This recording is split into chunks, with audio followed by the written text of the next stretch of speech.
Hey guys, welcome back to All Things Knives. It's your host Fletcher, and today we're doing our review of the Asher Knives Spiro Flipper. So I have owned the original Spiro, actually the first batch that ever came out I believe I owned.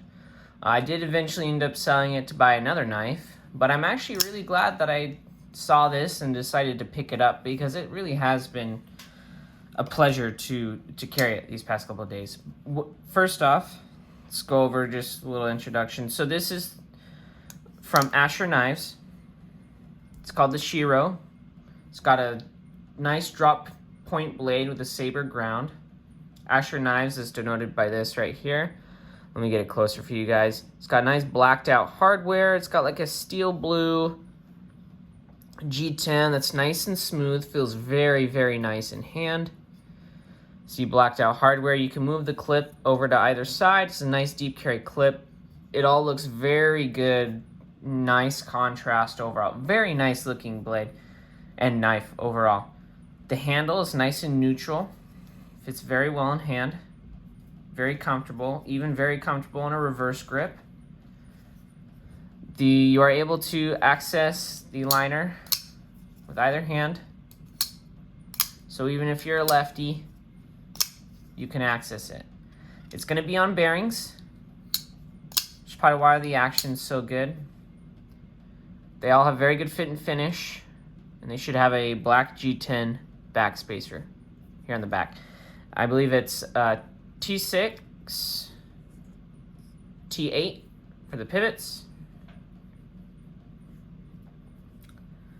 Let's get into size measurements for this guy.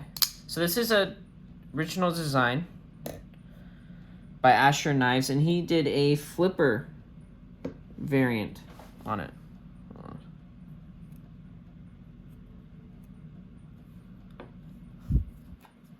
Sorry, so saw some crud on my blade, and I was like, what was that? All right, it's all the adhesive from my work. So we're looking at just a little over 7 1/4, almost 7 3/8. But a little over 7 1/4. The blade itself is going to be right at 3 1/4.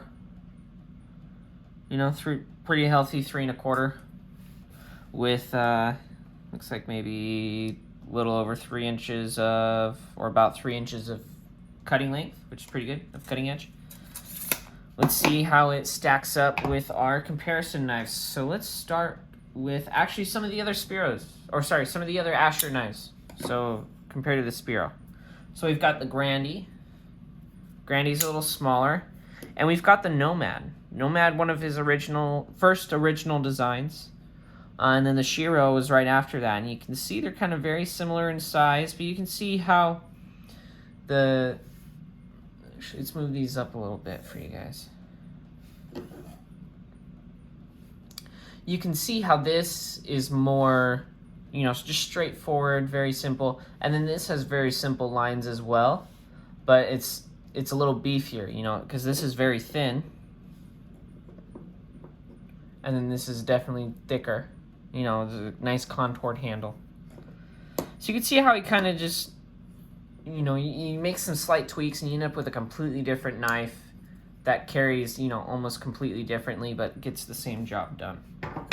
Same thing with the Grandy. This is another one of his original designs, but this is after, and you can see where he took the contoured G10, and he did a frame lock, like he did with the Nomad here. So let's compare it with let's start with the Griptilians today. This should actually be very similar in size to the mini Griptilian, if not right in between the two.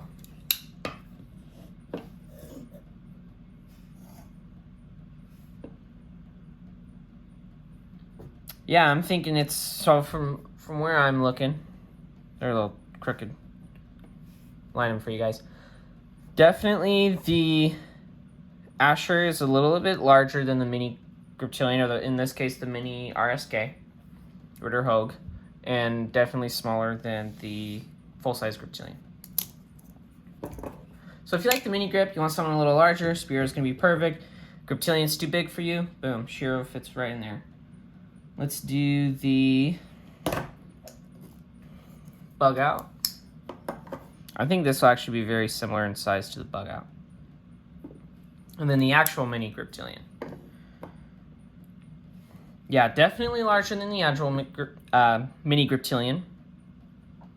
And then very similar dimensions as the bug out, which I really love the bug out, so awesome.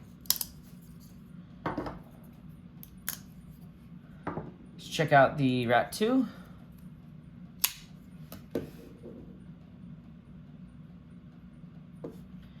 Rat 2, let's compare that with the, we'll do the Indela.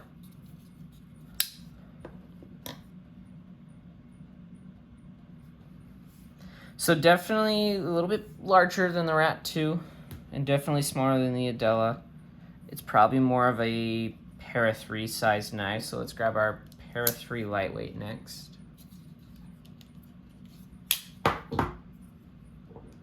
So I've got my Para 3 lightweight. Oh, almost flew out of my hands. Little Stormtrooper almost launched out. We got the PM2. So yeah, definitely more of a Para 3 size knife, not actually a little larger than the Para 3. You know, and the PM2 is definitely larger than it. It falls in between, which I think is actually a perfect size for an everyday carry knife. You know, because I really like the PM2 and I really like the Para 3, and it falls right in between the two. And it, you know, if it's similar to the Sage too, the Sage is right in, for me, right in that Goldilocks zone where it's not, you know, I don't like carrying a really big knife in my pocket. The largest I like to go is probably the Endura, and that's just because it's so thin and lightweight. But yeah, so slightly larger than the Native, maybe closer to the Sage, but the Sage shares very similar lines to the Native. If you look at their tails and then even their blades, you know, this is more of a leaf, more of a spear / drop point. Let's get to weight. This guy is it feels very nice in the pocket. It's very nice balanced knife. You know, if I'm to flick it out, balance is about right there, right where you'd hold it like this. So let's see how it does. Let's get the scale on. Hi everyone, for my scale.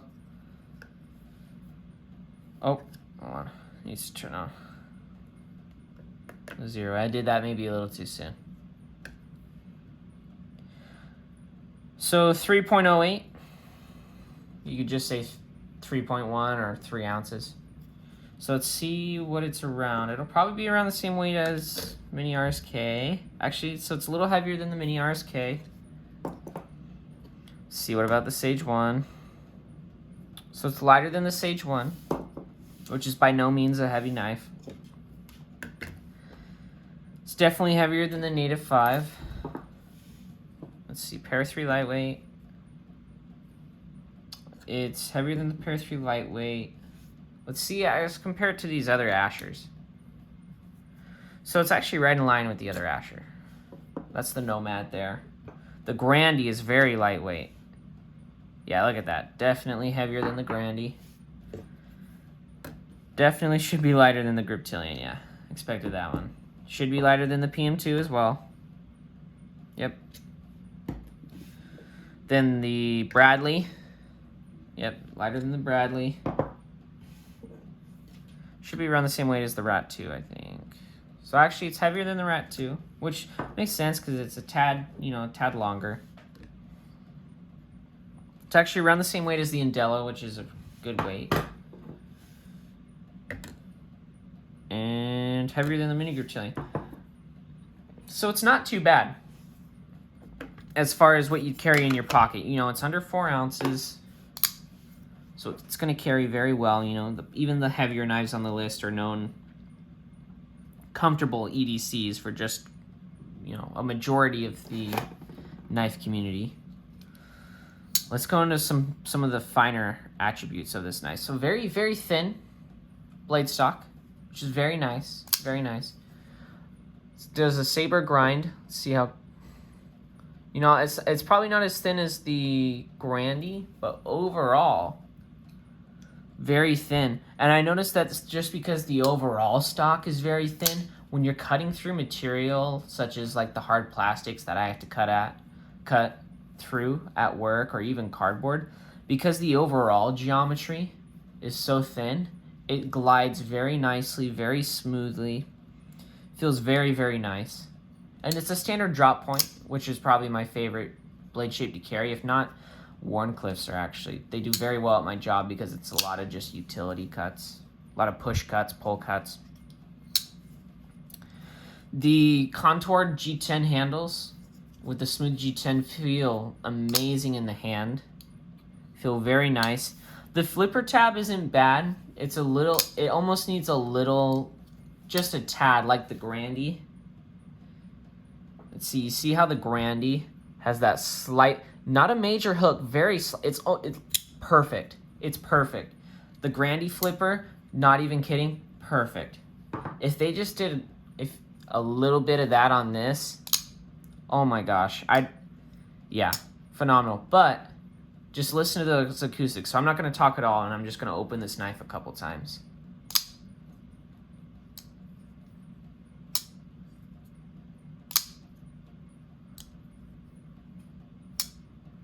The acoustics on this knife are very nice. If you're looking for a fidgety knife under $100, seriously, the Asher Spiro is very nice.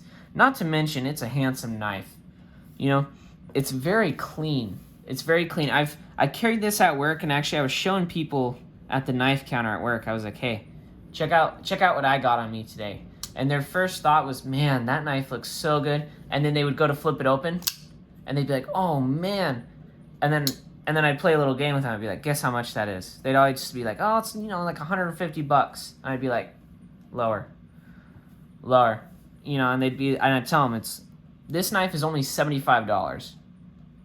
And that's, for what you're getting, it's a good deal. And from telling that to people who didn't know the price before, held it in hand, and then I told them it was $75, they're like, where did you get one of those? AsherKnives.com, or on his Instagram, Asher Knives. Because that's, right now, those are the only places you can get these. Direct from him, which is one of the reasons his prices are very good for the product you get. The fit and finish on this is very good. No blade play whatsoever. Super solid. If you could see this, I'm rocking this back very heavily at the very tip. No blade play. It is going to be on bearings, if you can see them in there, but there you are. Very smooth. And this knife just drops shut. The first day of wearing it in is kind of rough on your thumbs, but once you get used to this knife, oh man. And the cool thing about this flipper is you can actually just push down like that. You don't even have to flick, and it'll go. That's kind of one thing I like. It really is just a fidgety knife. And like I said, it cuts through material because of that thin blade stock very well. S35VN is going to be an easy steel to maintain and is actually perfect on a budget offering like this. Very tough too. It allows for a very tough knife for a thin blade stock as well. You don't really have any chipping issues with S35VN because of its higher edge stability and toughness. But yeah, I was very excited for this knife when I bought it, and I still really like it. But one thing that surprised me about this knife is the design. At first kind of was like, oh, that's interesting. And then I got it in my hand, and it's just, I noticed that it's a very clean, minimalist design for a knife. You got some G10, hardly any billboarding on the blade. But this right here, that two-tone that he has with the blue and the black, it looks really good. For a $75 knife, this looks really good. If you're just wearing some blue jeans or even actually a blue suit, this would look really good in a, like the trouser or suit pocket of a blue suit. And the contoured handles on these are very comfortable. There's maybe a slight hot spot from the pocket clip in the back, but actually if you have any knife slips or anything like that, this would go super well in a knife slip. And actually would look very good as a gentleman carry, I think. But even as just an everyday carry, this would perform very well just because it's slicey. You know, it's not going to be a super tough knife, but if you're just cutting boxes, opening packages, cutting up, doing some food prep, man, this is right there with them. This will do everything you need to for EDC just because it's going to be a great cutter. And I think for only $75, you're getting an amazing deal, especially with the level of fit and finish and quality that you get from his products. Not to mention just how fun, and this is an entirely original design. Like, there's looking at the Spiro flipper, there is not much out there like it. It's very natural curves that are very appealing to the eye. And there is a thumb stud version too. And that's what I really like, is it is very, very appealing to the eye. But the fact that it's also for a $75 budget knife is just really, really fun to open and close. And again, like I said, the only thing I would change about this knife is to make this thumb stud just hook up a little bit, just like the Grandy. And this, for $75, I think you're getting almost a perfect knife, to be honest. Very, very thin behind the edge. His S35V end sharpens very nicely. But please let me know in the comments down below if you've ever owned an Asher Spiro from some of his earlier runs. Or even if you're interested in picking this guy up. I think it's actually very cool. It does also come in an olive green. There's an olive green with the black hardware, but I think this blue one is really cool. The pocket clip is movable, so lefties, if you notice, most of the time I was flipping this with my left hand. Even though it is a liner lock, I feel like lefties would actually be very comfortable with using this knife. Let me know what you guys think about this knife down in the comments, and what you guys' experience with Asher knives has been, and if you guys have maybe a favorite design that he's come out with, or if you guys know of anything else he's coming out with soon that you're really excited for. But as always, please like, comment, share, subscribe if you're not subscribed. And as always, stay sharp.